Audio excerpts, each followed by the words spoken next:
मनोहर ने कड़क होते हुए कहा, देख कमला, अब मेरे घर पैसों का पेड़ तो लगा नहीं है जो बस कर्ज बांटता रहूंगा। अरे मुझे भी पैसों की जरूरत है। कमला ने हाथ जोड़कर कहा, सो तो ठीक है, लेकिन सेठ जी, वैसे भी अभी साल पूरा होने में 1 महीने हैं। इतना समय मेरे लिए काफी है। मनोहर के मन में कुछ और ही था, इसलिए खुद ही कमला के घर में अंदर आकर खटिया पर बैठ गया और बोला, देख कमला, मुझे तुझसे दुश्मनी थोड़े ना है, और फिर मैं तुम्हें अपना मानता हूँ, इसलिए ज्यादा सख्ती नहीं कर रहा हूँ। बस थोड़ा सा मेरा ध्यान रख। कमला ने कहा, सेठ जी, आप ही तो मेरे सब कुछ हैं, और आपके भरोसे ही तो गांव में रह रही हूँ, नहीं तो मेरे पति के बाद किसी का सहारा नहीं था। मनोहर ने कहा, हाँ, तू सही कह रही है।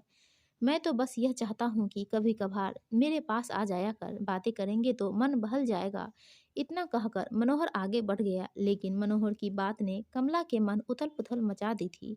कमला की उम्र अभी 23-24 के आसपास ही थी। एक छोटा सा खेत था, उसमें दोनों काम करके खर्चा चला लेते थे। कमला के तीखे नैन नक्श और सुडौल देह पर मनोहर कब से लट्टू था, लेकिन कमला के हिष्ट पुष्ट पति बिरजू के आगे वह हिम्मत नहीं कर पा रहा था। इसी बीच एक दिन खेत में काम कर रहे बिरजू को सांप काट लिया, और लाख कोशिश के बाद भी उसे बचाया नहीं जा सका। जब बिरजू कमला को अपनी बाहों में भरता था, तब कमला अपने आप को दुनिया की सबसे सुखी औरत समझती थी। इसके बाद कमला को रोजी रोटी की चिंता हुई, लेकिन उसने हिम्मत नहीं हारी और खुद ही खेती करने लगी। इस बार बिरजू के क्रियाक्रम में काफी पैसे खर्च हो गए थे, इसलिए बीज खाद के लिए उसने मनोहर से कर्ज लिया था। कमला महसूस कर रही थी, मनोहर गांव की जवान जरूरतमंद औरतों को ही कर्ज देता है और कर्ज पटाने का दबाव बनाकर अपनी हवस का शिकार बनाता था। उसकी इस हरकत के कारण गांव की कई औरतों की जिंदगी भी बर्बाद हो गई थी।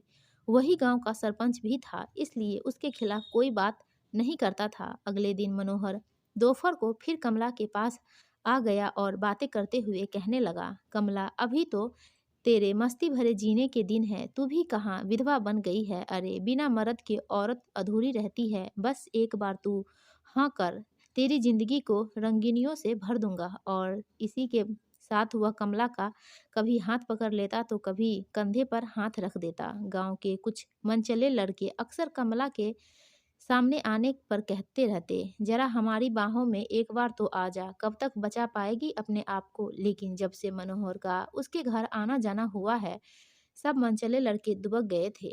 मनोहर 40-42 साल का आदमी था। गांव में उसकी काफी खेती बाड़ी, पैसा और दबदबा था। रात को कमला की आंखों से नींद कोसों दूर थी। वह अपनी जिंदगी का गणित भाग लगा रही थी। फिर वह एक ऐसे निर्णय पर पहुंची जिससे उसका ही नहीं, पूरे गांव का भला होने जा रहा था।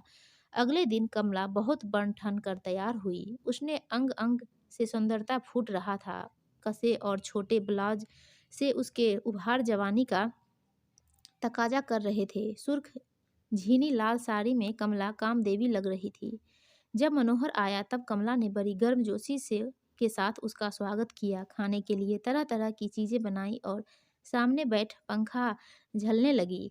खाने के बाद मनोहर खटिया पर बैठ गया और कमला का हाथ पकड़कर अपने पास बैठा लिया। कमला मनोहर का इरादा जानती थी, इसलिए उसने जल्दी से अपने ब्लाउज में से एक कागज निकाला और मनोहर से बोली, मनोहर, इस कागज पर मेरा कर्ज का पैसा लिखा है, ते इस पर दस्तखत कर दे कि तूने इसे माफ कर दिया तो मैं तेरी हो जाती हूँ। मनोहर पर तो कमला का नशा छाया था, इसलिए उसने कागज पर दस्तखत कर दिए और वह मनोहर की बाहों में समा गई। बहुत दिनों बाद एक मजबूत मर्द का साथ पाकर कमला तृप्त हो गई थी। कुछ दिनों बाद मनोहर के घर वकील का नोटिस पहुंचा, जिसमें लिखा था, मनोहर ने पूरे होशो हवास में अपना पूरा पैसा, जमीन जायदाद कमला के नाम लिख दी है, लेकिन कमला उसकी देखभाल अच्छी तरह से करेगी और इसमें किसी का कोई हिस्सा नहीं होगा। मनोहर समझ नहीं पाया कि यह सब कैसे हो गया, लेकिन कमला ने मनोहर को अपना गुलाम बना लिया। दोस्तों, आपको यह कहानी कैसी लगी? अच्छी लगी तो प्लीज़ हमें कमेंट में बताइएगा और वीडियो को लाइक कीजिएगा और हमारे चैनल को सब्सक्राइब